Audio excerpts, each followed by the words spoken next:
आप सभी ख़वातीन व हज़रात का कौमी उर्दू कौंसिल के स्टाल पर इस्तकबाल है। आज के दिन का ये दूसरा मुज़ाकरा है जिसका मौजू है मेरा तख्लीकी सफ़र मुसन्निफ़ीन से मुलाक़ात।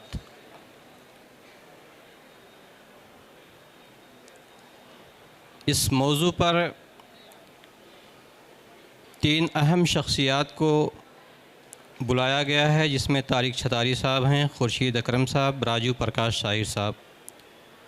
मुआसिर फ़िक्शन निगारी का जो मंज़रनामा, जो मौजूदा मंज़रनामा है, शायद इन तीनों के बग़ैर वो अधूरा होगा। मैं सलाहुद्दीन परवेज़ साहब के दफ़्तर जब जॉब के लिए गया था तो मुझे तारिक छतारी साहब का नाम उस वक्त उन्हीं के ज़ुबानी मालूम हुआ था, चूँकि वो फ़िक्शन के आदमी थे और जब भी कोई ज़िक्र आता तो वो तारिक छतारी साहब, मोहसिन ख़ान और सैयद मोहम्मद अशरफ़ का नाम कभी लेना नहीं भूलते थे। तारिक छतारी साहब बुलंदशहर यूपी के हैं। अलीगढ़ मुस्लिम यूनिवर्सिटी से दरसो तदरीस से तवील अरसे तक वाबस्ता रहे। फ़िक्शन का एक मोतबर नाम है। बाग़ का दरवाज़ा बहुत मशहूर इनका मजमुआ है, जिसे शायद ही कोई भूल सके। मुझे ये 1998 की बात है, उसी वक्त ये नाम मेरे जहन में आया था, तब से आज तक महफूज है। मेरे हिसाब से कुछ यादें ऐसी होती हैं जो अगर हाफिज़े में महफूज रह जाएं तो शायद वह इबादत की तरह है। याद रखना भी एक इबादत है, क्यों ना हम उनका हाफिज़ा हो जाएं। इसके अलावा सर की एक किताब और है, जदीद अफ़साना, जो इनकी पीएचडी का मकाला है। नावल भी इनका एक है, आसमान मंजिल। इनकी कहानियों का इंतखाब और मज़ामीन के इंतखाब भी शाये हो चुके हैं, जिसे अहसन अय्यूबी और हामिद रज़ा सिद्दीकी ने तरतीब दिया है। एक किताब भी सर की शख्सियत पे आ चुकी है, तारिक छतारी फ़िक्र फ़न, जिसके मुसन्निफ़ हैं अहमद अली जौहर। एक बात और भी यहाँ सर के ताल्लुक़ से मैं कहना चाहूँगा कि इनकी कहानियों को हिंदी में भी पंकज प्राशन ने शाये किया है, 2 जिल्दों में कैटेगराइज़ करके। सर, आपका इस स्टाल पर इस्तकबाल है। गुजारिश है कि आप स्टेज पर तशरीफ़ ले आएँ। हमारे दूसरे पैनलिस्ट हैं खुर्शीद अकरम साहब। ये अजीब इत्तेफ़ाक है कि खुर्शीद साहब से शनासाई का ज़रिया भी इस्तिआरा ही का दफ़्तर है। मैं भी तकरीबन 25 से 27 वर्षों से जानता हूँ। आप फ़िक्शन का एक मोतबर नाम हैं। मज़मून निगार, तनक़ीद, अदीब, शायर और मुतरजिम के तौर पर आप जाने जाते हैं। माहनामा आजकल के मुदीर भी रह चुके हैं। कई अफ़सानवी मजमूए इनके शाये हो चुके हैं। कुछ काबिल ज़िक्र मजमूए रात के बाद, एक गैर मशरूत माफ़ीनामा, जदीद हिंदी शायरी, सफ़ा से बाहर इनकी नज़मों का मजमुआ है। पिछली पीत के कारने ये भी शायरी है। और कुछ किताबें इन्होंने तरतीब भी दी हैं, जिसमें काबिल ज़िक्र नई रुतों में राज नारायण। तर्जुमा भी सर ने किया है क्लासिकी मौसीक़ार देव की नंद खत्री। बच्चों के अदब से भी ख़ास दिलचस्पी है। कौमी उर्दू कौंसिल ही से इनकी हाल ही में एक किताब शाये हुई है, नटखट डेनिस। सर, आपका इस्तकबाल है। गुजारिश है स्टेज पर तशरीफ़ ले आएँ। हमारे आज के तीसरे पैनलिस्ट हैं राजू प्रकाश शाहिर साहब। ये भी फ़िक्शन का एक मोतबर और अहम नाम है। शायर के तौर पर भी जाने और पहचाने जाते हैं। तर्जुमा के हवाले से भी इनका अपना एक नाम है। लखनऊ इनका असल वतन है। कई अफ़सानवी मजमूए सर के शाये हो चुके हैं। कुछ काबिल ज़िक्र मजमूए एक भीगे लम्हे की लंबी सड़क, प्यासी सबीलें, एहतियात, ताक़ुब ज़र्द मौसम का, आत्माओं के शराब नावल है। माहौलियात की शेरियात के ताल्लुक़ से ये एक अहम नावल है। इसे अदबी दुनिया में काफ़ी पज़ीराई भी हासिल हुई थी। सर, आपका इस्तकबाल है। गुजारिश है स्टेज पर तशरीफ़ ले आएँ। इस मुज़ाकरे के नाज़िम हैं मालिक अख्तर साहब। जामिया मिल्लिया इस्लामिया से इन्होंने सहाफ़त की तालीम हासिल की है। एक दहाई से ज़्यादा अरसे से दूरदर्शन न्यूज़ दिल्ली में एडिटर के तौर पर काम कर रहे हैं। अखबारात और रसाइल और डिजिटल प्लेटफॉर्म्स के लिए लिखते भी रहे हैं। इनकी 2 किताबें भी शाये हो चुकी हैं, जुनून में क्या क्या कुछ, मुसलमान हालात, वजूहात और सवालात। आपका इस्तकबाल है, गुजारिश है स्टेज पर तशरीफ़ ले आएँ। आपसे इसके साथ ये भी गुजारिश है कि इस मुज़ाकरे की कार्रवाई को आगे बढ़ाएँ।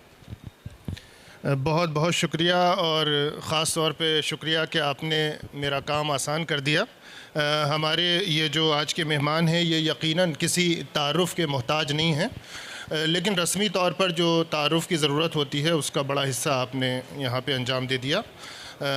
ये जो रोज़ाना अदबी सरगर्मियाँ NCPL के इस स्टॉल पर चल रही हैं, इसके तहत हम देख रहे हैं कि अलग अलग जो असनाफ़ हैं उनसे ताल्लुक़ रखने वाली जो सरकर्दा शख्सियात हैं उनको यहाँ मदऊ किया जा रहा है, उनसे गुफ्तगू हो रही है।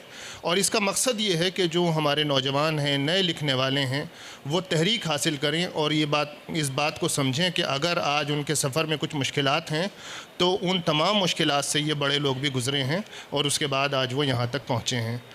तो आप सबका इस्तकबाल है, आप सबका शुक्रिया कि आप यहाँ तशरीफ़ लाए। हमारे आज के तीनों मेहमानों का तारुफ़ हो चुका है। जनाब प्रोफ़ेसर तारिक छतारी साहब फ़िक्शन के हवाले से एक बहुत ही गैर मामूली शख्सियत हैं, अफ़साने लिखे हैं। एक नावल इनका आसमान मंजिल के नाम से हाल ही में मंज़र आम पे आया है और बहुत उस पर गुफ्तगू हो रही है। आपका जो अफ़सानवी मजमुआ है बाग़ का दरवाज़ा, कितनी दहाइयों से उस पर बात लगातार हुई है, उसको खोलने की कोशिश हुई है, उसका तज़्ज़िया, उसकी तहलील लगातार होती रही है, नए नए पस मंज़र में उसको समझा जाता रहा है। हमारे दूसरे मेहमान हैं जनाब खुर्शीद अकरम साहब।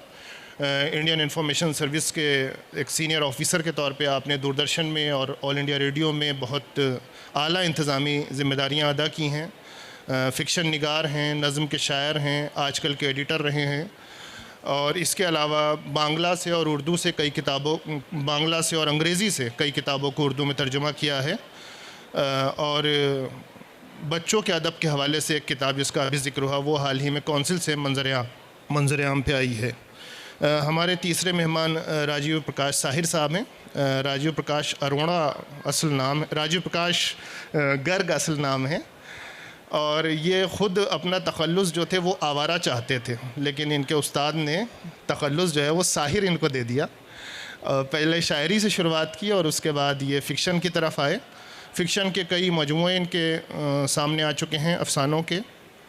एक नावल इनका आत्माओं का सराब, जिसका अभी ज़िक्र हुआ, पिछले दिनों सामने आया है और उस पर काफ़ी बात हुई है। न सिर्फ ये कि नक़ादों ने उसे सराहा है, बल्कि जो ख़ुद फ़िक्शन के हवाले से बड़ी मोतबर शख्सियात हैं उन्होंने माना है कि ये गैर मामूली इजाफ़ा है। तो साहिर साहब, आप ही से गुफ्तगू शुरू करते हैं। हम चाहते हैं कि पहले राउंड में जो हमारे तीनों मेहमान हैं वो मुख्तसरन अपने तख्लीक़ी सफ़र के बारे में हमें बताएं कि कैसे कैसे उनका तख्लीक़ी सफ़र जो है वो आगे बढ़ा और वो यहाँ तक पहुँचे हैं। तो साहिर साहब, आपसे शुरू करते हैं।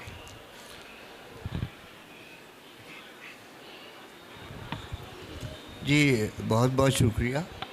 पहले तो मैं NCPL का और डॉक्टर शम्स इकबाल साहब का, डायरेक्टर साहब का शुक्रिया अदा करना चाहता हूँ कि मुझे मौका ये मिला कि आज मैं इस अंजुमन में शरीक हूँ। और जहाँ तक मेरे तख्लीक़ी सफ़र का सवाल है, तो मैं पिछले दिनों जावेद दानिश साहब का एक बहुत मकबूल शो है, दानिश विद आवारगी, तो उसमें उन्होंने मुझे मदऊ किया था और बातचीत के दौरान, गुफ्तगू के दौरान उन्होंने कहा कि मुझे ऐसा लगता है कि आप एक्सीडेंटल राइटर हैं।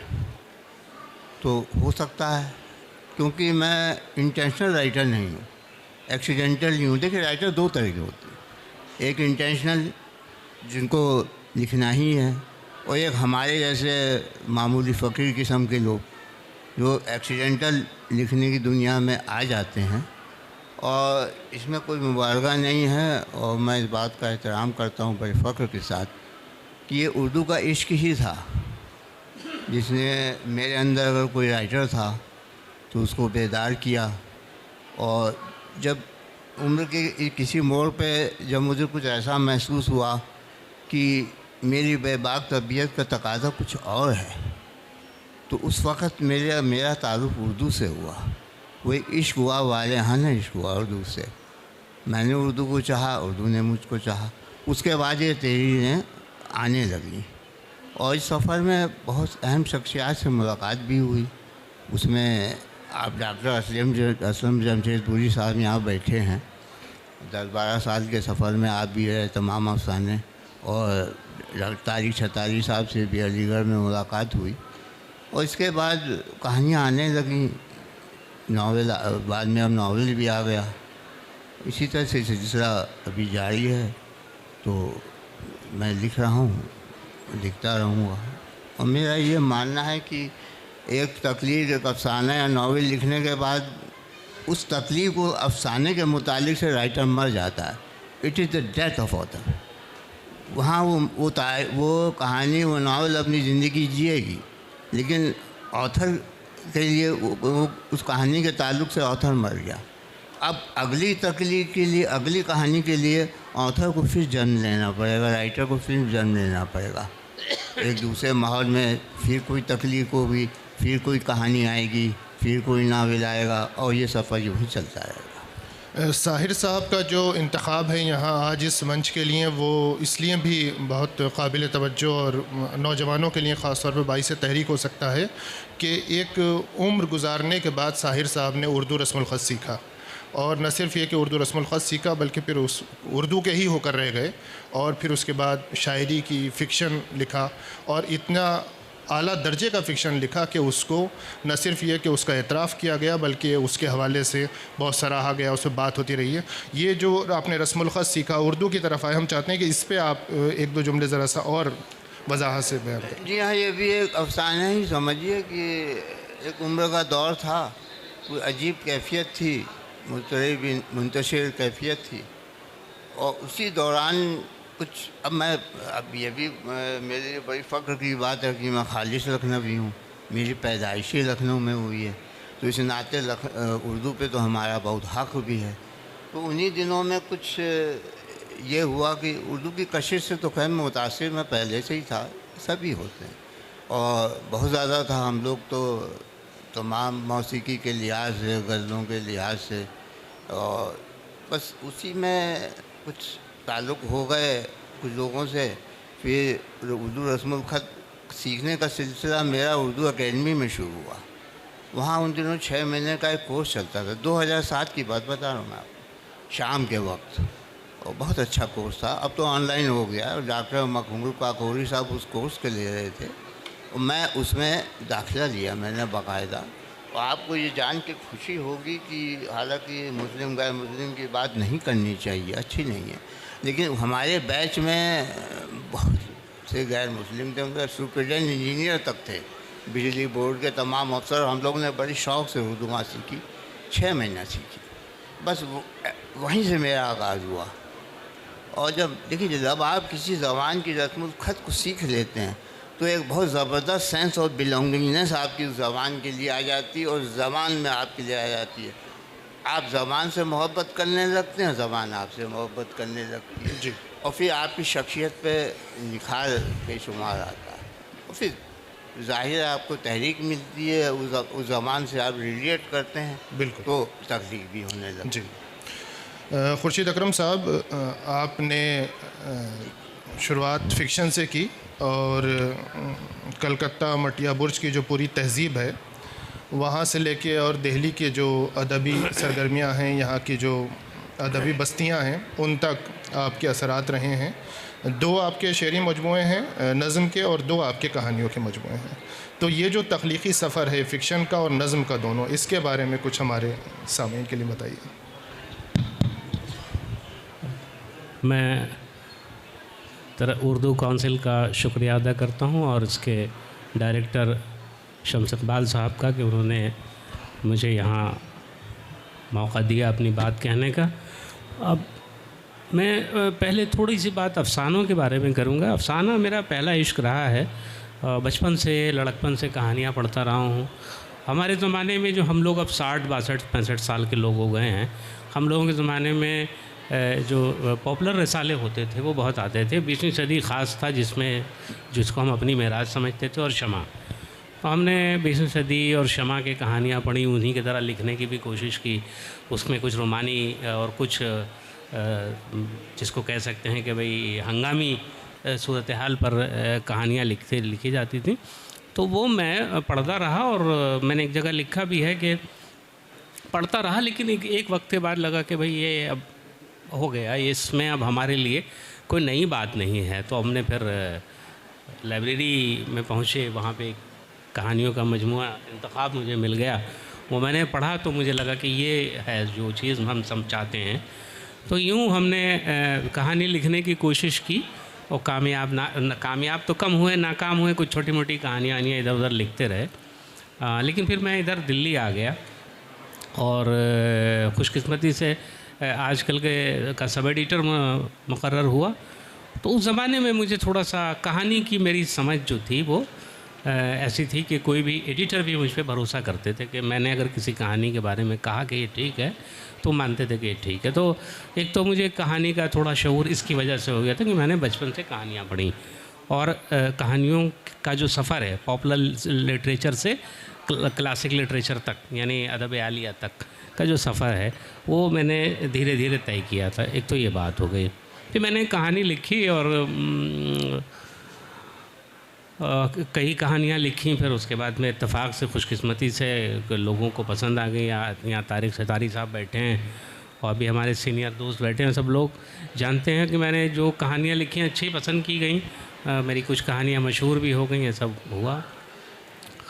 लेकिन इसके बाद भी ज़ाहिर है कि देखिए बहुत सी चीज़ों को आप सीखते हैं, समझते हैं और फिर उसके बाद एक मकाम के बाद उससे आगे की भी कुछ बातें आपके जहन में होती हैं। कई बार आपको रास्ता मिल जाता है, कई बार नहीं मिलता है। तो एक बहुत ही अजीब सी सूरत हाल थी जब मैंने पहली बार नाज़्म कही थी। जब मैंने अभी ये मजमुआ मेरा सफ़े से बाहर आया है तो इसमें मैंने एक जगह लिखा भी है, इसमें लिखा है कि जब ख़याल का सिरा जो है हर राइटर जो है तख्लीकी मुसन्निफ़ वो अपने उलझावे से बाहर निकलने का रास्ता तलाश करता है। उसके जहन में ख़ुद बहुत सी बातें उलझ जाती हैं, उसे रास्ता तलाश करता है। तो कई बार रास्ता मिल जाता है तो एक सिरे से दूसरे सिरे का रास्ता मिल जाता है तो फ़िक्शन बन जाता है, कहानी बन जाती है। लेकिन जब कोई रास्ता ही नहीं मिलता, यानी जब आमिल अपने ही चक्रव्यूह में फंस जाता है तो फिर वो रास्ता कुछ नहीं है सिवाय इसके कि आप शायरी कीजिए। तो एक ऐसी ही सूरत हाल में मैंने पहली कहानी अपनी जो मेरी बात के मजमूए में जहाँ से मैंने अपनी कहानी का सफ़र समझता हूँ, वहाँ मैंने जो कहानी लिखी थी मेरी हब्स कहानी थी जो मैंने 1988 में लिखी थी। तो इत्तेफाक से वो कहानी अभी भी लोगों को पसंद आती है, 1988 की कहानी। तो हुआ ये है कि एक कहानी लिखते लिखते फिर मुझे लगा कि बहुत सी बातें ऐसी हैं जो मेरे दिमाग जहन में हैं और वो मुझे शायरी से मैं मरूब बहुत था, उर्दू शायरी से। अब उर्दू शायरी का मतलब ज़ाहिर है गज़ल है, मैं उससे बहुत ज़्यादा मरूब था और मैं नहीं समझता था। मैं समझता था कि भाई मुझे तो शेर याद नहीं होता, ये लोग लिख कैसे लेते हैं। मैं ऐसे सोचता था यार ये लिख लेते हैं, मुझे तो याद भी नहीं होता। तो बहुत मरूब रहा। लेकिन आप जैसे जैसे आप बड़े होते जाते हैं तो थोड़ा सा जिन चीज़ों से आप कल को बहुत मरूब थे, बाद में वो इतनी मरूब को नहीं रहती है। तो फिर बाद में मुझे ये लगा कि ये जो गज़ल की शायरी है, ये जो पाबंद शायरी है, बहर की शायरी है, मैं इसमें शायरी नहीं कर सकूँगा। मैंने इस दौरान जो दुनिया की और शायरी पढ़ी, ज़ाहिर है कि देखिए अदब पढ़ने का मामला यही होता है कि आप चाहे कुछ भी लिख रहे हो लेकिन आप पढ़ते सब कुछ हैं। शायरी भी पढ़ रहे हैं, आप नस्र भी पढ़ रहे हैं, आप दास्तान भी पढ़ रहे हैं, आप तनक़ीद भी पढ़ रहे हैं। तो ऐसे ही आपका शऊर मतलब बालिदा होता जाता है। तो एक वक्त के बाद मुझे लगा कि कुछ बात और है जो मुझे कहनी है और उसके लिए अब मेरे पास में नज़्म का रास्ता, और नज़्म में भी मैं ये जो बना बनाया रास्ता है जिस पे ज़्यादातर लोग शायरी करते हैं और हमारी बड़ी शायरी उसी में हुई है। मैं नूईम राशिद ने उसी में शायरी की है, फैज़ ने उसी में शायरी की, लेकिन हम फैज़ और राशिद की तरह की शायरी नहीं कर सकते और ना हम करना चाहते हैं। तो हम अपनी तरह की शायरी करना चाहते हैं, जो हमारे जहन में बात है उसको हमने फिर नसरी नज़में लिखना शुरू की। यूँ हमारी जो है, और इत्तेफाक की बात है कि मेरा पहला जो मजमुआ है नसरी नज़मों का जो पिछली पीत के कारण है, वो सिर्फ मोहब्बत की नज़में थीं। अच्छा, ज़ाहिर है कि ये वो जज्बा है जो इंसान अपने दिल में रखता है, अपनी डायरी में लिख के रखता है। कुछ पता नहीं है कि आया ये नज़्म बनी है कि नहीं बनी है, वो कोई ख़्याल होते हैं, उनको अपना बरतते हैं। तो इत्तेफाक से वो बाज़ दोस्तों के इसरार पे जब मैंने कुछ सुनाया तो इसरार हुआ कि भाई छपवा दो इसको। तो मैंने छपवाया, तो फिर उसमें जो मुझे कामयाबी मिली, तो फिर मुझे ख़्याल आया कि मैंने तो बहुत सी नज़में वक्तन फ़वक्तन कह रखी हैं। तो वो नज़में फिर मैंने निकाली। फिर मुझे लगा कि अच्छा, मुझे एक ख़्याल मेरा जो है ये नज़मों से भी मेरे माफ़ी ज़मीर की अदायगी होती है। तो कहानी, और बाज़ औक़ात ऐसा भी होता है कि मैं सोचने तो बैठता हूँ कहानी है, वो नज़्म में बदल जाती है, और बाज़ औक़ात मैं नज़्म के बारे में सोचने लगता हूँ और होते होते वो कहानी में बदल जाती है। तो ये हो जाता है। और बाकी एक चीज़ ये तो है ही कि कभी ठोस ख़्याल जो है अगर कहानी का ही है तो उसको नज़्म नहीं किया जा सकता। अगर नज़्म का ख़्याल है तो आप उसको जिस तरह कहानी एक ठोस शक्ल में आती है उस तरह नहीं किया जा सकता है। मगर ये है कि ये दोनों के में आवाजाही होती रहती है। यही मेरा सफ़र रहा है तख्लीक। जी शुक्रिया। तारिक छतारी साहब, छतारी से अलीगढ़ हिजरत, अलीगढ़ से दिल्ली हिजरत, दिल्ली से वापस अलीगढ़ हिजरत, तो ये जो सफ़र रहा है हम सब सुनना चाहते हैं आपसे कि कैसे रहा और ये पूरा जो तख्लीकी सिलसिला है कैसे आगे बढ़ा। शुक्रिया। असल में मैं छतारी में बहुत कम उम्र तक रहा। मैंने 7th ही किया था वहाँ से। उसके बाद से मेरा दाखिला अलीगढ़ करा दिया गया और मैं हॉस्टल में रहा। तन्हाई का बड़ा एहसास होता था। तो उस वक्त तक जो मेरा मामला था, जब मैं 8th क्लास में था, तो वालिद साहब के कुतुब खाने से कुछ किताबें मैं उठा के पढ़ता रहता था, जो 2-4% शायद समझ में आती हों, वरना नहीं आती थी। मुझे याद है कि रूस का एक नावल था, दारुल रसन की आजमाइश, वो ज़ख़ीम था, वो मैंने पूरा पढ़ा। अब तो कुछ याद नहीं है, लेकिन उस वक्त मुझे सारे मनाजिर जो थे वो बने बनाए से दिखाई देने लगे, और कभी कभी सोते में, कभी कभी जागते में वो मंज़र मेरे सामने आते थे। यही सिलसिला इब्न सफ़ी के कुछ नावल जब मैं वहाँ पढ़ता था घर पे, तो उसमें वो जासूसी तो जो थी, तजस्सुस था, लेकिन उसमें जो जुज़ियात थी मकालमों के अलावा भी, मकालमे तो थे ही उसके, तो वो मुझे अक्सर जब भी मैं सोचता था तो दिखाई देते थे। यानी जीप जा रही है, बारिश हो रही है, उससे उस मोड़ पे मुड़ा, तो वो सब चीज़ें मुझे लगता है कि शायद तख्लीक का कोई बीज था अंदर, जिसकी वो एक तरह से उसको वो परवान उसी से चढ़ा, उस ख़्याल से, आबियारी की उसमें। खैर, उसके बाद से जब मैं अलीगढ़ आ गया तो अलीगढ़ में तन्हाई थी, मेरी क्लास में था, 7th वहाँ से की थी, तो उस तन्हाई से बहुत सारी परेशानियाँ तो थीं कि घर याद आता था, लगता था कि अलीगढ़ में बाढ़ आ जाए, हम घर ही चले जाएं। तो लेकिन उसमें ये हुआ कि सोचने का मौका बहुत मिला। जब आदमी तन्हा है और वो लोग नहीं हैं, अकेले निकल जाते थे शाम को, दोस्त अहबाब इतने नहीं बने थे शुरू में, तो सोचते बहुत रहते थे। तो सोचने का एक अमल ऐसा शुरू हुआ कि मैं मकालमों के में सोचने लगा। जब सोचते में वो आया, उसने ये किया, फिर वो बैठा, तो वो कहानी जो थी ख़्यालों में बनती रही। वहाँ से वो सिलसिला कुछ लगा मुझे कि शायद ये है, इसमें कुछ बन सकता है। उसके बाद से जब हाई स्कूल कर लिया, प्री यूनिवर्सिटी में आ गए, उस वक्त प्री यूनिवर्सिटी होता था 11th क्लास, और उसके बाद से फिर बीए के शुरू का ही ज़माना था या प्री यूनिवर्सिटी का ही ज़माना था। तो उस उम्र में जो सबसे ज़्यादा खुशी की बात और सबसे ज़्यादा तकलीफ़ की बात दोनों बैक वक्त होती है, वो किसी न किसी को देखकर गायबाना में, मतलब उससे इज़हार किए बग़ैर इश्क हो जाता है। तो कोई ना कोई चीज़ ऐसी होती है जो पसंद आ जाती है। अब वो ज़ाहिर है कि जो आदमी सोचने का आदी है तो उसके ख़्यालों में वो हर वक्त रहेगी, सोचता रहेगा। तो एक दिन मुझे ख्वाब में नज़र आया कि एक लड़की आई और अपने यूनिवर्सिटी क्वार्टर से निकल के बाहर और एक सादा कागज़ और एक कलम मेरे हाथ में दिया और कहा कि कुछ लिखिए इस पर। अब मुझे याद है कि ख्वाब ही में मैंने कुछ लिखा। अब वो जब मैंने लिखा तो आँख खुली थोड़ी देर बाद, तो मुझे वो याद रहा कि मैंने क्या लिखा है।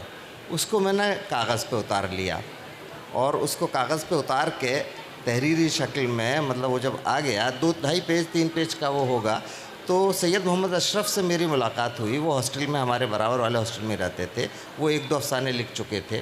तो मैंने कहा कि भाई देखिए अशरफ साहब, ये कहानी है, क्या है, पढ़िए इसको। तो उन्होंने कहा भाई कहानी तो है, ये कहानी बन गई है। एक लाइन उन्होंने आखिर में कुछ बढ़ाई और उसका उन्वान भी उन्होंने रखा, उसका नाम था अपना अपना बोझ। उसमें यही था कि लड़का जो है वो अपने किसी मामलात में है, लड़की किसी अपने मामलात में है, दोनों मिलते हैं, दोनों में टेंशन होता है। इस तरह का वो जहन में कोई जज्बा था जो उस ज़माने में आमतौर से फ़िल्मी अंदाज़ का हुआ करता था। तो उसके बाद वो कहानी हो गई।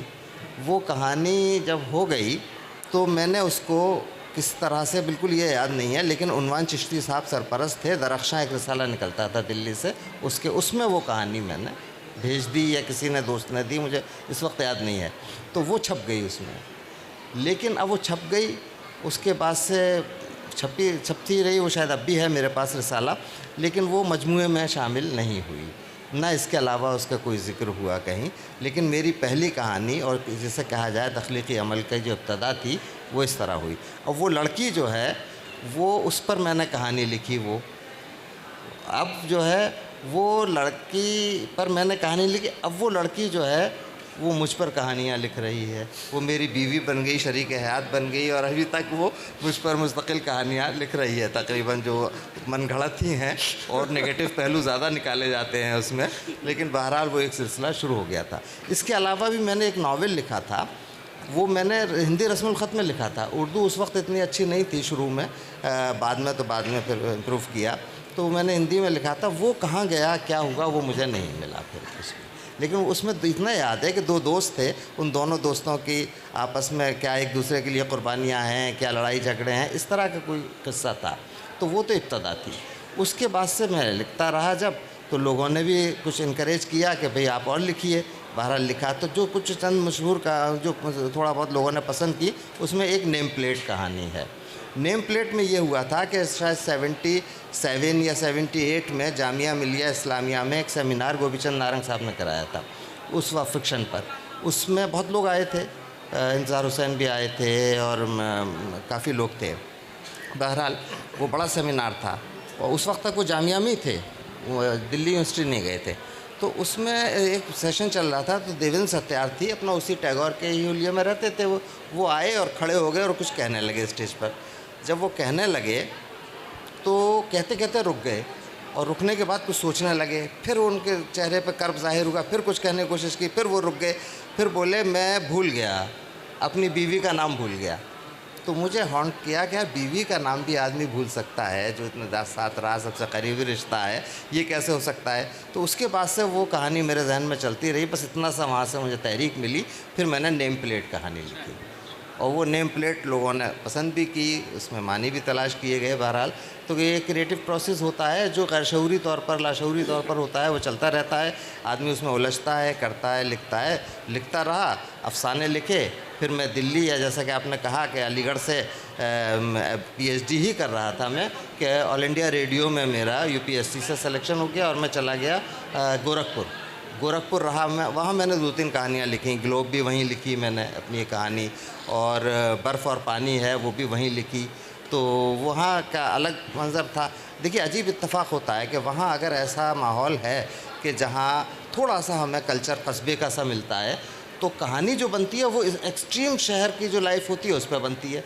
यानी ऐसा कंट्रास्ट होता है कि वो देखने के बजाय, लिखने के बजाय, हम सफ़रनामा डायरी तो लिख नहीं रहे हैं, तो कहानी या तो वो फ़रार या उसकी ख्वाहिश ऐसी होती है कि इसके अलावा कुछ हो ज़िंदगी में। तो वो दोनों कहानियाँ बिल्कुल जैसे अल्ट्रा मॉडर्न लाइफ होती है और बड़े शहरों की होती है, बल्कि हिंदुस्तान से बाहर जो तरक्की याफ्ता मुल्क है उनकी होती है, वो कहानियाँ उस तरह की बन गई। जबकि मैं ऐसी जगह रह रहा था जहाँ पुराना कल्चर, पुरानी तहज़ीब, पुराने लोग, पुरानी सरज़मीन वो मौजूद थी, तो उसके अलावा कहानी कभी कभी बनती है। तो वो सिलसिला शुरू हुआ, उसके पास से लिखता रहा, जैसा आपने फरमाया कि फिर एक नावल भी लिखा। जी बहुत शुक्रिया। नेम प्लेट जिस कहानी का अभी ज़िक्र हुआ, आप लोग ज़रूर, आप में से ज़्यादातर लोगों ने वो कहानी पढ़ी होगी, और मुझे उसका पस मंज़र नहीं मालूम था। तो अभी जब मैंने उसको सुना तो अब तो उस कहानी के कुछ और मानी भी खुल रहे हैं। बहुत गैर मामूली एक कहानी है। साहिर साहब, आपकी तरफ वापस आते हैं। आप फरमा रहे थे कि जब आपने रस्मुल ख़त सीख लिया, क्योंकि लखनऊ में रहने की वजह से उर्दू तहज़ीब से तो आप पहले से वाकिफ़ थे, उसी में आप बड़े हो रहे थे, लेकिन उस रस्मुल ख़त को सीखने के बाद आपने फरमाया कि एक सेंस ऑफ बिलोंगिंगनेस जो है जी जी वो पैदा हो गई और कुछ एक अलग तरह का एक जज्बाती ताल्लुक़ बन गया। ये रस्मुल ख़त से और जज्बाती ताल्लुक़ वाली बात को हम और समझना चाहेंगे। देखिए, उर्दू मुझे विरासत में नहीं मिली, वो मेरी इख्तियारी ज़बान है, मैंने उसको हासिल किया, कोशिश कर। देखिए, विरासत में जो चीज़ मिलती है उसको इंसान फॉर ग्रांटेड लेता है। अगर आपको एक हवेली मिल जाए तो फॉर ग्रांटेड है, लेकिन अगर आप अपनी मेहनत से 2 कमरे भी तामीर करेंगे तो आपको ज़्यादा अच्छे लगेंगे। अब इसको आप यूँ समझ लीजिए, एक अरेंज मैरिज और एक लव मैरिज। तो अरेंज मैरिज की तासीर और लव मैरिज की तासीर में क्या फ़र्क होगा? तो उर्दू से कुछ ऐसा ही इश्क मेरा हुआ। माफ़ कीजिएगा, देखिए अब मैंने आपको भी सुना, देखिए 2 दानिशवरान हजरात हैं, उनके साथ मैं बहुत मामूली किस्म का इंसान बैठा हूँ और मुझे कुछ एहसास कमतरी का एहसास भी हो रहा है। नहीं, आप एक मोतबर कलमकार हैं और हम सब आपको पढ़ते हैं। क्योंकि यही इस तरह के अदबी माहौल से मैं तो यूँ कह लीजिए कि सड़क का आदमी समझ लीजिए, आम आदमी इसलिए नहीं बोल रहा हूँ कि दिल्ली में बैठा हूँ पॉलिटिकल हो जाएगा मैटर, तो मामूली किस्म का फ़कीर किस्म का इंसान हमेशा रहा। और लेकिन एक चीज़ रही, मैंने ज़िंदगी को बहुत करीब से देखा। सुदर्शन फ़ाकरी का शेर है, ज़िंदगी को करीब से देखो, इसका चेहरा तुम्हें रुला देगा। और फिर जब ऐसी ज़बान मिल गई जो मेरे एहसास के साथ सुर में सुर मिला के सदाएँ देने लगी, तो मैं लिखने लगा। शायरी तो की, लखनऊ की शायरी का तो मामला ऐसा है कि अगर आप एक पत्थर भी उठाएंगे तो 2-4 शायर आपको मिल जाएंगे वहाँ पे। वो तो वहाँ का मामला तो ऐसा।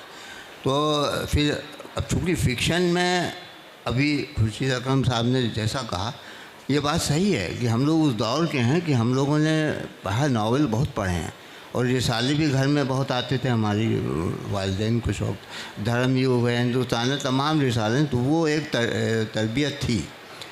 और उस दौरान फिर हुआ कि अफसाना मैंने लिखा तमाशा जारी है, तो वो सहाफ़त में शाहनवाज कुरैशी ने छापा, वो एक सटायर था। तो वहाँ से हौसला मिला, फिर लिखने लगा और तमाम इम्कान में छपा, तमाम जगह छपा। बहुत तफसील से अफसानों के बारे में क्या बताऊँ, वक्त कम है, लेकिन सफ़र जारी रहा। माहौलियात में मेरी दिलचस्पी शुरू से आई। वो क्यों आई कि माहौल और इंसान और माहौल तो एक दूसरे के साथ है ही हैं। इंसान की ज़िंदगी माहौल है और इंसानी की वजह से माहौल भी बनता। तो माहौलियात भी मेरी कहानियों में आई और कहानियाँ आने लगी धीरे धीरे। जी खुर्शीद अकरम साहब, आपकी जो अदबी तख्लीक़ी ज़िंदगी है उसमें आपने जैसा फरमाया इंफॉर्मेशन सर्विस ज्वाइन करने के बाद आप सब एडिटर के तौर पे आजकल से जुड़े और फिर हमने बाद में देखा कि आप फुल फ्लेज एडिटर के तौर पे भी आपने उस रिसाले की ज़िम्मेदारियां संभाली। आजकल से जो जुड़ना है, इसने आपकी तख्लीक़ी ज़िंदगी को कैसे मुतासिर किया? आजकल देखिए, जब मैं 1987 में मैंने ज्वाइन किया था एज सब एडिटर, तो वो बहुत बड़ा रिसाला था। उस वक्त हिंदुस्तान में माहाना रिसाले 2 ही निकलते थे, एक आजकल, दूसरा शायर भी कुछ हमेशा 12 महीने नहीं निकल पाता था। और उस वक्त जो है वो वक्त ऐसा था कि बड़ी गहमा गहमी थी उर्दू अदब में। जदीदियत के बाद का जो ज़माना था ये, यानी जब जदीद अदीबों का दौर ख़त्म हो चुका था और कहानी की वापसी हुई थी। बहुत सारे लोग, आप 1985 में तारिक भाई जानते हैं कि अफसाने का सेमिनार हुआ था यहाँ दिल्ली में। 1983 में नारंग साहब का सेमिनार हुआ था जिस पर उनकी किताब है अफसाना मसाइल और इम्कानात। तो तब तक जदीदियत की तरफ जो है ना उर्दू अदब ने पीठ मोड़ ली थी और जो मतलब अदब मैं कह सकता हूँ कि 3-4 नस्लें जो हैं अदीबों की, सारे तरक्की पसंद उस वक्त तक हयात थे, जदीद अदब लिखने वाले सब हयात थे और बाद वाले भी आ गए। तो ये 3-4 नस्लें और फिर हम जैसे बिल्कुल नौजवान, तो 4 नस्लें तकरीबन और बहुत सरगर्म थीं। हमें याद है कि हमारा दफ्तर जो था एक ऐसी जगह थी कि 1988 में अली सिद्दीकी साहब ने वर्ल्ड उर्दू कॉन्फ्रेंस की थी, जिसमें हिंदुस्तान, पाकिस्तान और दीगर ममालिक से भी लोग आए थे। लंदन में उस ज़माने में उर्दू का एक बड़ा मरकज़ हुआ करता था, तो लंदन से भी लोग आए थे। इफ्तिखार आरिफ वगैरह उस ज़माने वहीं रहते थे। तो साहब हमारा भी दफ्तर जो है वो मतलब कई दिन तक, 2-3 दिन तक अगले एक जैसे कि मरकज़ बना रहा।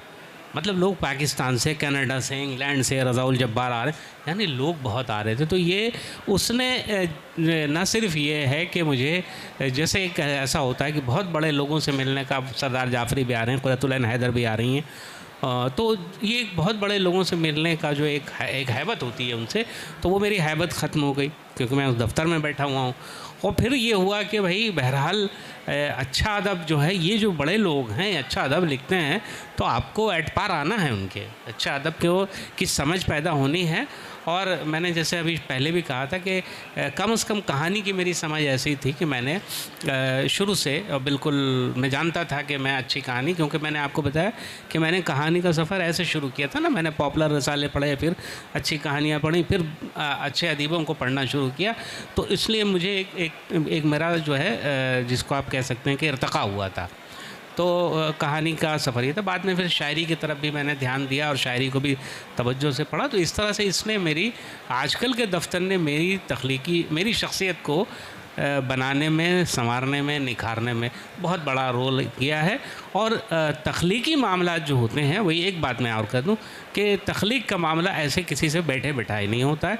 आप पढ़ते हैं, आप दोस्तों के साथ रहते हैं, उनसे बातें करते हैं, उनसे डिस्कस। मुझे खुशकिस्मती से 2-3 दोस्त ऐसे मिले, मुशर्रफ आलम ज़ौक़ी अब हयात नहीं हैं, बिल्कुल शुरू में हमारी मुलाकात हो गई।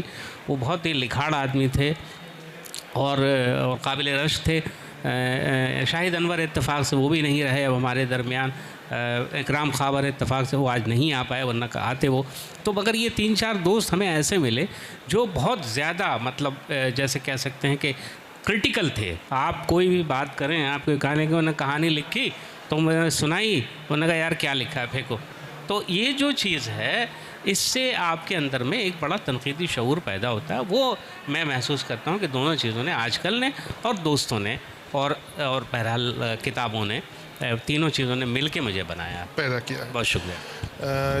तारिक छतारी साहब, शायद ऐसा है कि आपने अभी ख़ुद भी फरमाया कि छतारी में आप बहुत कम वक्त के लिए रहे और कुछ बचपन में ऐसे हालात थे कि आप बहुत ज़्यादा बच्चों के साथ घुलने मिलने का सिलसिला भी शायद नहीं रहा था।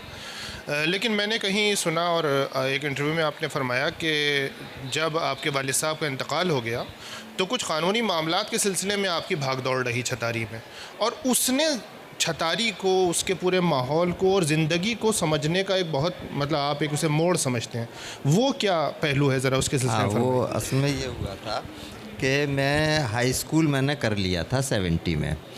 उसके कुछ ही दिन बाद मेरा यूनिवर्सिटी में दाखिला हुआ। फ़िज़िक्स, केमिस्ट्री, बायोलॉजी मेरा सब्जेक्ट था। जैसे सारे वालिदैन की ख्वाहिश होती है कि डॉक्टर बनेगा बच्चा, तो शायद मेरे वालिद की भी थी। मुझे साइंस में एडमिशन आसानी से मिल गया था, नंबर ठीक थे, तो वो मैं कर रहा था। प्री यूनिवर्सिटी कोर्स था, PUC। तो उसमें वालिद साहब का अचानक इंतकाल हो गया। वो पहले से बीमार थे, कुछ वोमिटिंग हुई, क्या हुआ, बहुत बीमार नहीं थे। वो अलीगढ़ ही आए मेरे पास, वहीं रुके हुए थे, और उसके बाद से वो उसी वक्त ख़त्म हो गए रात में। तो वालिद साहब के इंतकाल के बाद मुझे फ़िक्र इसलिए नहीं थी कि दादा हयात थे और दादा के बड़े भाई थे। वालिद हमारे इकलौती औलाद थे, यानी बहन भाई कोई नहीं था उनके। बड़े दादा जो थे, दादा के बड़े भाई, उनके कोई औलाद ही नहीं थी, तो ये अकेले थे। अब उनके इंतकाल से दादा को इतना शौक़ लगा कि दूसरे साल ही, मतलब उसके अगले कुछ ही दिन बाद उनका भी इंतकाल हो गया। और बड़े दादा जिन्होंने बच्चे की तरह अपने भाई को भी पाला था और अपने भतीजे को भी पाला था, और हमारी भी सब कुछ वही देखभाल करते थे। अलीगढ़ दाखिला कराना, हॉस्टल में आना जाना उन्हीं के में था। वो भी शायद शॉक्ड हो गए ये सब देखकर, उनका भी इंतकाल हो गया।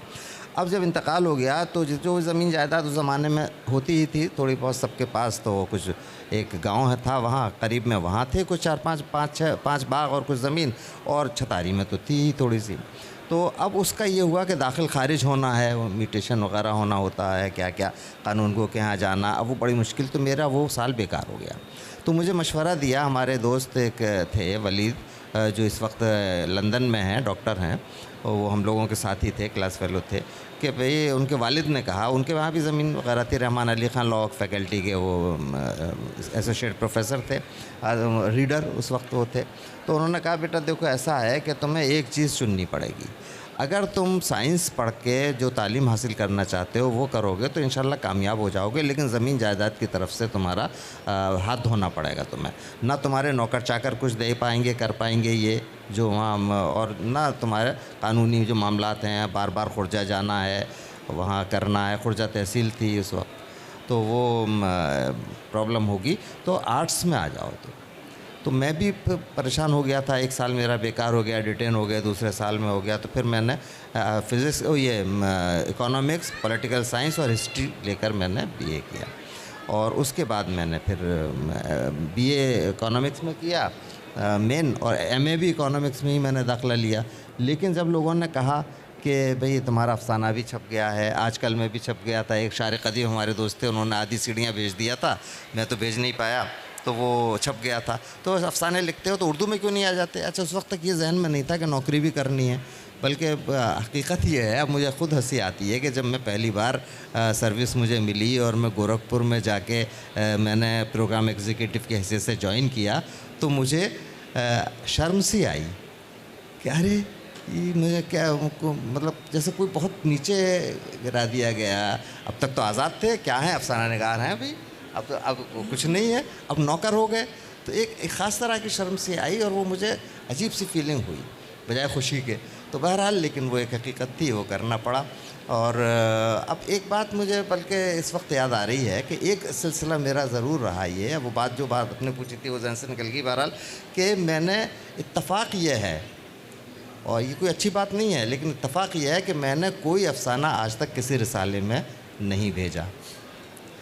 पहली कहानी तो बताया मैंने कि वो छपी नहीं छपी, वो दरख्शां में वो किस तरह किसी ने भेज दी थी, और आधी सीढ़ियाँ शायर कतीब साहब ने भेज दी। इफ्तिखार इमाम अलीगढ़ आए थे तो 2 कहानियाँ वो ले गए, 10 बीघे खेत और एक कहानी और थी वो ले गए। अच्छा, एक दिन मुझसे बहुत नाराज़ हुए, कौन एडिटर आपसे पहले जो थे, राजनारायण राज, वो बोले तारिक, वो मेरे रेडियो में आ गया था, वहाँ से गोरखपुर से ट्रांसफ़र मेरा दिल्ली आ गया था, आज तक किसी ने नहीं किया कि मैंने आज तक आजकल ने किसी को ख़त नहीं लिखा, आजकल रिसाले ने किसी को ख़त, तुम्हें मैंने ख़त लिखा, पोस्ट कार्ड लिखा था उन्होंने, और तुमने अभी तक मुझे अफसाना नहीं दिया, नहीं भेजा। मैंने कहा अरे राज साहब, मेरा कोई मकसद वो नहीं है, और ये मैं दूंगा, वो करूँगा, वो दे दूँगा। बहरहाल वो भी मैं नहीं दे पाया उनको। फिर एक साहब खुर्शीद साहब एक दिन रेडियो आए, उन्होंने कहा कि भाई कोई अफसाना दो। तो गोरखपुर में मैंने वो जिसका भी जिक्र आया, बर्फ़ और पानी लिखा था, वो इनको बाई हैंड, वहीं मुझे याद है कि फुटपाथ पर खड़े होके जहाँ चाय वाय पीते थे हम लोग, वहाँ इनको दे दिया, तो वो इनकी मेहरबानी से उसमें छप गया। तो जो कुछ भी था अपने आप ही छपता रहा। अब ये कोई मकसद नहीं था कहना, लेकिन बहरहाल ये एक सफ़र होता है, मिजाज होता है, तो वो होता रहा। और मैं अपना उससे निकल के छतारी के माहौल से जब अलीगढ़ आया, अलीगढ़ से दिल्ली आया, तो कहानियाँ लिखनी शुरू हो गई फिर। तो अभी हमारे पास कुछ 10 मिनट बचे हैं, और मुझ जैसे तालिब इल्म का ये कहना एक बेअदबी भी है कि मुख्तसर हम तख्लीक़ात सुनना चाहेंगे। 3-3 मिनट में सर हम चाहेंगे कि आप तीनों अपनी मुंतखब तख्लीक़ात पेश करें। साहिर साहब से शुरू करेंगे, और चूँकि मुझे फिर फ़ाइनल कमेंट भी लेने, तो 3 मिनट के अंदर हम में से। हाँ जी।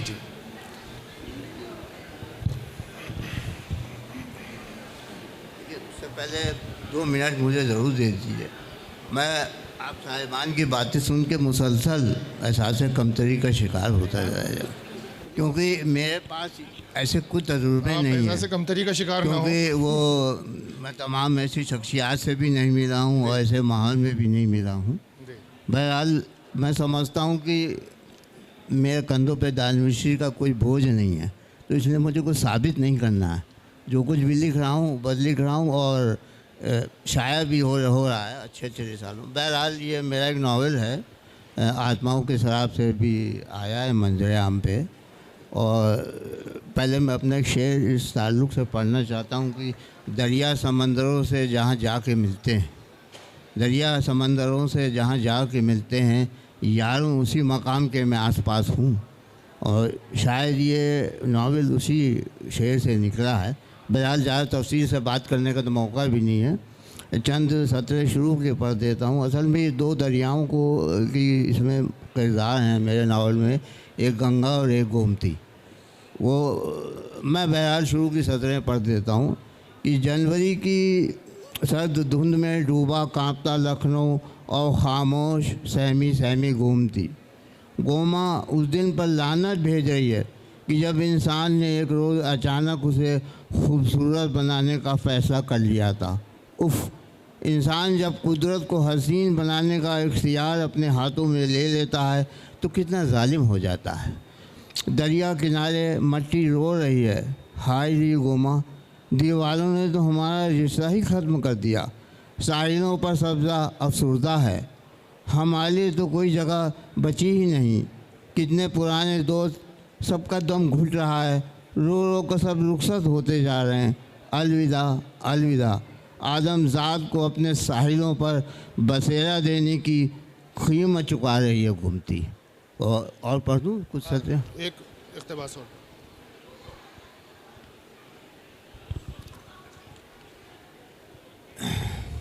जी,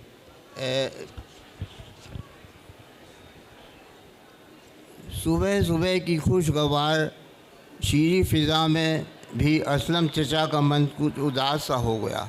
सोचा भी घर जाकर भी क्या करेंगे, वहाँ भी अब करने को उनके लिए क्या रह गया है। चलो कुछ देर गोमती के किनारे पर सैर कराएं, शायद कुछ मन बहल जाए।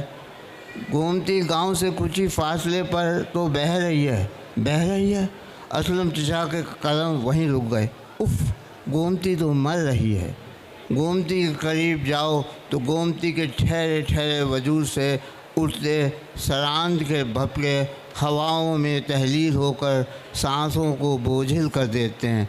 शहर की सरहदों से गोमती यूँ निकल रही है कि जैसे कोई असमत दरी की शिकार दोशीरा बेआबरू होकर समाज से निकलती है। बहुत खूब, बहुत खूब। तो आत्माओं के सराब से ये इक़्तिबास साहिर साहब ने पेश किया। खुर्शीद अकरम साहब से गुजारिश है कि वो अपनी किसी तख्लीक़ का मुंतखब हिस्सा यहाँ पेश करें। एक कहानी क्या, एक दो ढाई सफ़े हैं। 3 मिनट आपने वक्त दिया ना, 3 मिनट में इंशाल्लाह ख़त्म कर दूँगा। दरमियान से है एक हिस्सा ये कि हर कहानी अपने अंजाम को पहुंचती है एक नए आगाज़ के लिए, जिसके सिरे उससे बहुत दूर किसी अनजाने शख्स के शऊर में लहराते हैं। जैसे नफ़रत के सिरे से नफ़रत का अखवा ही फूटता है। मेरी नफ़रतें कम नहीं, मगर मैं ख़ुद कैसी कैसी नज़रों, कैसी कैसी नफ़रतों का शिकार हुआ जिनके असबाब में मेरा कोई हिस्सा नहीं था। मैं एक साइकिल पर सवार चला जा रहा था। वो शिव सागर की एक टूटी फूटी सड़क थी जिस पर साइकिलें, रिक्शा, टेम्पो चला करते थे। मैं जाने किस ख्याल में था, मेरी साइकिल डगमगा गई। मुझे कुछ पता नहीं चला। जब तक मैं संभलता मेरी साइकिल एक और साइकिल से टकरा गई थी जिस पर मेरी ही उम्र का एक और नौजवान सवार था, जिसकी नाक मेरी तरह खड़ी नहीं थी, चिपटी थी। मैं हिंदुस्तानी बोलता था, वो आसामी। वो शिव सागर नाम का एक छोटा सा कस्बा था जहाँ से आसाम आंदोलन शुरू हुआ था। हर आंदोलन एक ड्रैगन की तरह बढ़ता है, फिर अपनी ही जगह पड़ा एक दिन फॉसिल बन जाता है, लेकिन उसके मुंह से निकले हुए शोले चारों दिशाओं में उड़ते हैं और सीधे साधे इंसानी रिश्तों को जला डालते हैं। उन दिनों आसाम तहरीक ज़ोरों पर थी। हिंदुस्तानी और बंगला बोलने वाले और खड़ी नाक वाले आसामियों को अपने दुश्मन लगते थे। एक इज्तिमाई गुस्सा था जिसकी फुनकार बीहू की मधुर तान वाली सरजमीन में हर जगह थी, पूरी हवा में थी। उस रोज़ कस्बे की एक टूटी फूटी सड़क पर 2 साइकिलें नहीं टकराई थीं। वो आमने सामने 2 नौजवान नहीं थे। एक इज्तिमाई जारहियत के सामने एक अज़ली इंसान खड़ा था जिसको अपनी गलती का एहसास था और जिसने अपनी भूल के लिए माफ़ी मांगने की हिम्मत जुटा ही ली थी कि एक नफ़रत भरा जुमला हवा में लहराया था और एक हाथ जन्नाटे के साथ उसके गाल पर रुका था। जारहियत और तशद्दुद की ज़िल्लत में थोड़ा अपना वजूद आसाम की सरज़मीन से उठाए मैं वहाँ चला आया जहाँ मेरी खड़ी नाक दूर से पहचानी नहीं जा सकती थी। तब से अनगिनत बार किसी आसामी को अपने सामने पाकर मेरे दिल में ख्वाहिश उठी है कि मैं उसे एक बल्कि 2 जन्नाटेदार थप्पड़ मारकर अपने दिल में चुभा हुआ वो कांटा निकाल लूँ। मोहब्बत पैदा करती है, नफ़रत को जन्म देती है। हर बार अपनी हैवानी जिबिल्लत के लिए मुझे अपने आप से लड़ना पड़ा है। क्या किसी और का, जो उस रोज़ शिव सागर की उस सड़क पर हुई 2 साइकिलों की मामूली सी टक्कर के वक्त मौजूद नहीं था, जो उन दोनों नौजवानों में से किसी का तरफदार नहीं था? किसी भी तरह इस तशद्दुद में कोई हाथ हो सकता है? ये एक टेढ़ा सवाल है जिसका जवाब मुश्किल है। वो महज एक इत्तफ़ाक़ नहीं था। गुज़रे वक्त को फ्रीज़ करके आज किसी आदमी को वहाँ ले जाकर उसकी राय पूछी जाए तो शायद सही पता चल पाए कि वो किसका तरफदार है भी कि नहीं। लेकिन अफसोस कि इंसान बज़ाहिर ऐसी तमाम रस्मी खानाबंदियों से परे अपनी जिल्द की परतों के दरमियान अपने तासुबात छुपाए दिन और रात के सारे काम मामूल के मुताबिक अंजाम देता रहता है। हर तासुब नफ़रत का तमाशा बनकर किसी गाल पर पड़ने के लिए किसी मामूली सी टक्कर का मौका ताकता रहता है। मैंने आज तक किसी आसामी को उसके लिए थप्पड़ नहीं मारा, लेकिन उस नौजवान को अपने हाफ़ज़े में संभाल कर रखा है। और जब उस ज़िल्लत भरे लम्हे ने मेरी रूह में नाखून मारे हैं, मैंने उसके मुंह पर थूका है, उसकी ज़बान काटी है, उसके बाल अपनी मुट्ठियों में भेंचकर अपने पैर के तलवे चटवाए हैं। मगर आज जबकि मैं मर रहा हूँ, मुझे एक रोशन लकीर नज़र आ रही है कि इंसान के साथ उसका हाफ़ज़ा भी मर जाता है, हाफ़ज़े में छुपी उसकी नफ़रत भी। सो आज मरने से पहले मैं अपनी इस नफ़रत को हमेशा के लिए ख़त्म करता हूँ। मैं उसे माफ़ करता हूँ, और अगर वो कहीं है और उस तक मेरी आवाज़ की रसाई है तो मैं कहना चाहता हूँ कि मेरे भाई, हम और तुम एक जैसी साइकिल पर एक ही रफ़्तार के साथ एक सड़क पर चलते हैं। दिशाएं अलग अलग होती हैं, इसी में कहीं हम एक दूसरे के सामने आ जाते हैं, फिर हम दोनों एक दूसरे से बचकर अनजाने से गुज़र जाते हैं या एक दूसरे से टकरा जाते हैं। उसके बाद नफ़रत में बुझा हुआ जुमला और उठा हुआ हाथ होता है।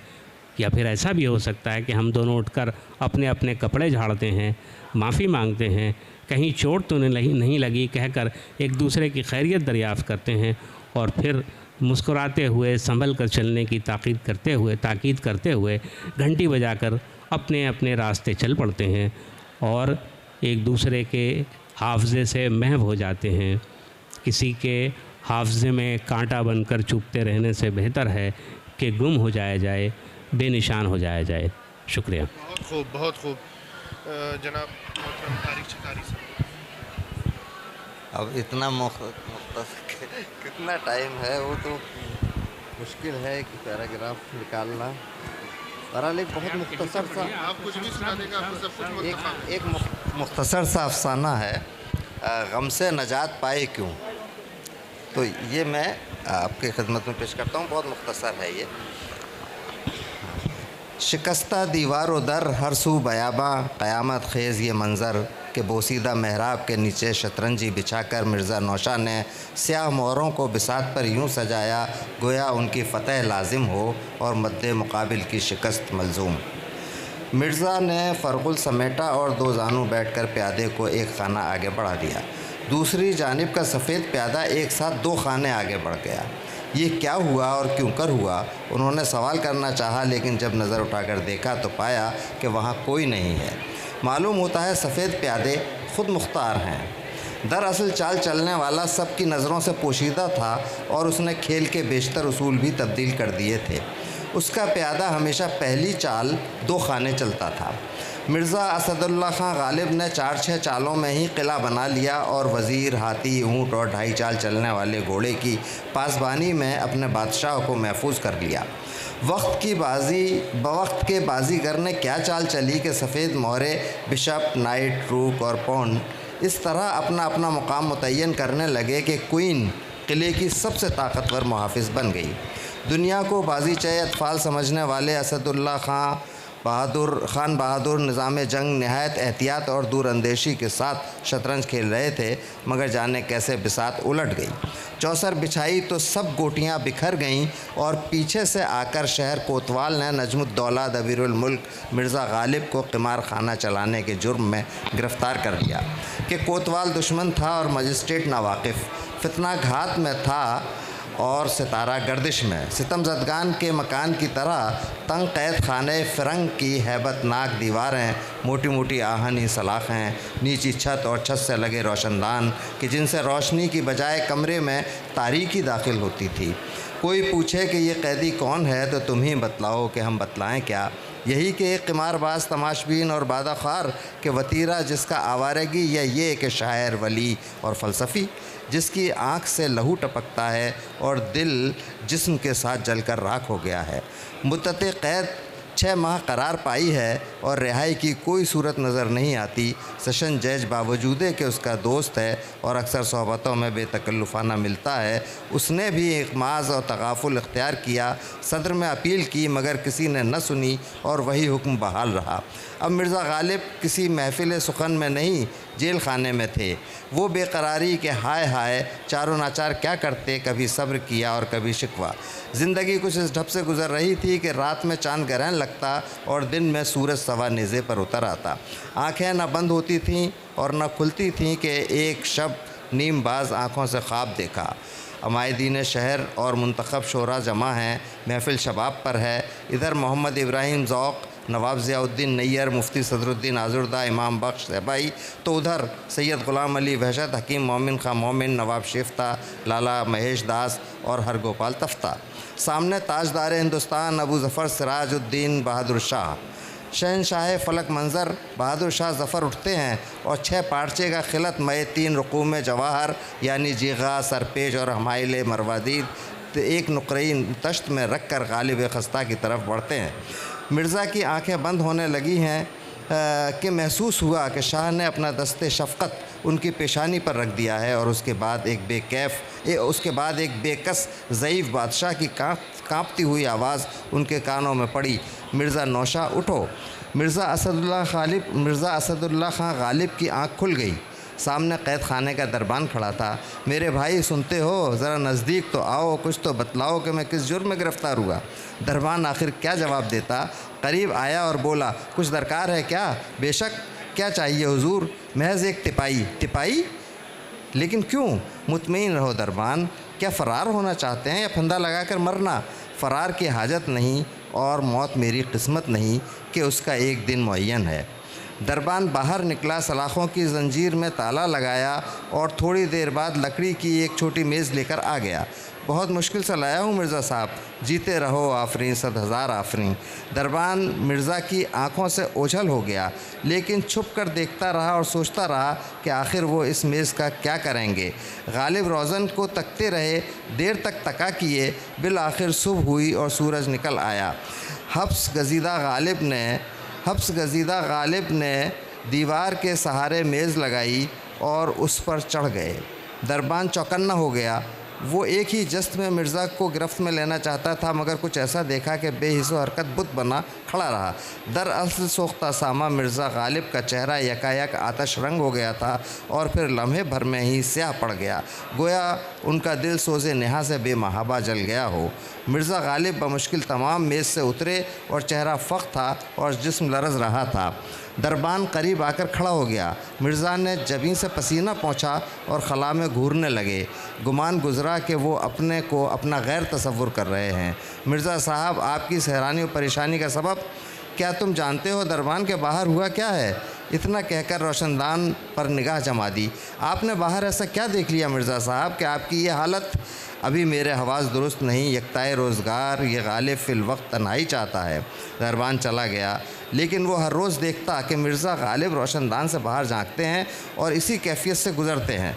दरबान तजर्बेकार था, उसे पूरा यकीन था कि मिर्ज़ा क़ैद की तन्हाई से घबरा गए हैं। खुली फ़ज़ा में सांस लेने और इंसानों के दरमियान जाने की ख्वाहिश ही उनकी इस हालत का सबब है। उनके लिए न तो वो ज़माना रहा, न वो लोग जिनके साथ शतरंज और चौसर की बाजियाँ लगती थीं और सागर व मीना की महफ़िलें जमती थीं। अब मिर्ज़ा गालिब की सज़ा के 3 माह मुकम्मल हो गए थे। दिन ढल रहा था, शब की आमद थी। अभी मशालें रोशन नहीं की गई थीं। मिर्ज़ा रंज से खूगर हो चुके थे और उनकी तमाम मुश्किलें आसान हो गई थीं। वो गाँव तकिए पर नीम दराज थे कि उसी पल लोहे का दरवाज़ा खुला। 2 साए रेंगते हुए नज़र आए। एक ने कदम बढ़ाकर आबनूसी कश्ती मेज़ पर रख दी। उसमें किशमिश, बादाम और अखरोट से भरा प्याला और विलायती शराब का शीशा रखा था।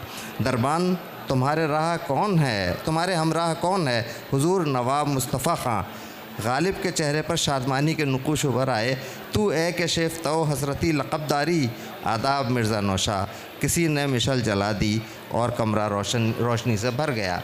गोया कि आज रहमत हक़ बशर की शक्ल में आई है, मिर्ज़ा गालिब ने कहा और उठकर बैठ गए। नवाब साहब जहांगीराबाद मुस्तफ़ा ख़ां शेफ्ता को भी अपने बोरिए पर बिठा लिया।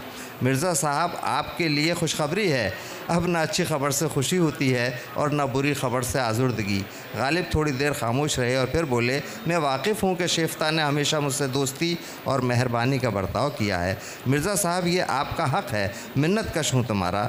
नवाब शेफ्ता ने मिर्ज़ा साहब को रिहाई का परवाना दिखाते हुए कहा, आधी मियाद गुजरने के बाद मजिस्ट्रेट को रहम आया और सदर में आपकी रिहाई की रिपोर्ट की और वहाँ से हुक्म रिहाई का आ गया। मिर्ज़ा असदुल्ला खां गालिब बजाय खुश होने के फ़िक्रमंद नज़र आने लगे। हाय, ये क्या गज़ब हुआ, अलावा इसके कुछ न कह सके। सुना है कि जब रहम दिल हाकिमों ने मजिस्ट्रेट को आपकी आज़ादा रवी से मुत्तला किया तो मजिस्ट्रेट ने ख़ुद ब खुद रिहाई की रिपोर्ट भेज दी। ये सुनना था कि सिपाहगरी से मुंसलिक अपने ख़ानदान पर नाज़ा मिर्ज़ा असदुल्ला खां गालिब पर लर्ज़ा तारी हो गया। गले की तमाम रगें तन गईं। खौफ और दहशत का ये आलम था कि जैसे माली खोलिया का दौरा पड़ गया हो। शेफ्ता ने ये मंज़र देखा तो शशदर रह गए। ख़ुद को संभाला और आहिस्ता से बोले, मिर्ज़ा साहब, आपको रिहाई मिली है, सज़ा की मुद्दत निस्फ़ हुई है, उसमें तौसी नहीं। शेफ्ता, वो आवाज़ें सुनो। कौन सी आवाज़ें? वो आवाज़ें जहाँ रक़्स व सुरूद की महफ़िल है, साज़ है, आवाज़ है और आपकी गज़ल। क्या आप वहाँ जाना नहीं चाहते मिर्ज़ा नौशा? शेफ्ता ने उनको मामूल पर लाने की कोशिश की मगर बेसूत। गालिब को नहीं मालूम था कि वह जुनू में क्या क्या कुछ बक रहे हैं। आखिर आपका मुद्दा क्या है मिर्ज़ा नौशा? वो खामोश रहे और दरबान ने आगे बढ़कर कहा, नवाब साहब, माफ़ी पाऊँ तो कुछ कहूँ? हाँ, बताओ कि हुआ क्या है? मिर्ज़ा साहब रोज़ाना उस झरोके से बाहर झांकते हैं और फिर वो अपनी बात मुकम्मल भी नहीं कर पाया था कि मिर्ज़ा नौशा असदुल्ला खां गालिब गोया हुए।